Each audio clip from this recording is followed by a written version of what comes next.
ശക്തമായ മതബോധം, ശക്തമായ ഈശ്വര വിശ്വാസമുള്ളത് കൊണ്ടാണ്. അതാരുമായിക്കൊള്ളട്ടെ, ഏതു മതവുമായിക്കൊള്ളട്ടെ. അതുകൊണ്ട് തന്നെയാണ് ആ ലഹരിയിലേക്ക് അവർ കടന്നു പോവാത്തത് എന്ന് നമ്മൾ ചിന്തിക്കുകയും ഈ യുവാക്കളിലേക്ക് ധാർമ്മിക ബോധം പഠിപ്പിച്ചു കൊടുക്കാൻ വിശ്വാസങ്ങളെ നമ്മുടെ വീടുകളിലേക്കും സമൂഹത്തിലേക്കും തിരിച്ചു കൊണ്ടുവരണം. അള്ളാഹു നമുക്ക് തൗഫീക്ക് നൽകട്ടെ. വേറെന്ത് അധ്യായത്തിന്റെ അടിസ്ഥാനത്തിലാണ്?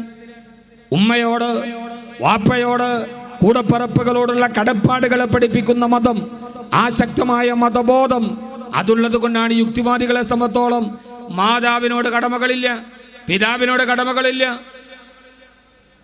എൻ്റെ മാതാവിനും പിതാവിനും തണുപ്പുള്ള രാത്രിയിൽ ഒരു കുസൃതി തോന്നിയപ്പോൾ അവർ കാണിച്ച കുസൃതിയുടെ ഫലമായിട്ടാണ് ഞാൻ ജനിച്ചത്. അതുകൊണ്ട് അവരോട് ധാർമ്മികമായി എനിക്കൊരു കടപ്പാടുമില്ല എന്ന് പറയുന്ന ഒരു സമൂഹത്തിൽ എന്തിനെയാണ് നമ്മൾ ഭയപ്പെടേണ്ടത്? ഏതു ബന്ധങ്ങളെയാണ് നമ്മൾ പറയേണ്ടത്? ഇവിടെയാണ് സമകാലീന ലോകത്തിന്റെ ഈ പൂരണമില്ലാത്ത സമസ്യകൾക്ക് ഉത്തരം നൽകാൻ വിശുദ്ധമായ വേദഗ്രന്ഥങ്ങൾ, വിശുദ്ധമായ മതങ്ങൾ, അടിയുറച്ച മതബോധങ്ങൾ, അടിയുറച്ച ഈശ്വര വിശ്വാസങ്ങൾ നമുക്കുണ്ടാകേണ്ടത്. അള്ളാഹു നമ്മളെ എല്ലാവരെയും ആ വഴിയിലൂടെ അള്ളാഹു നടത്തി തരുമാറാകട്ടെ.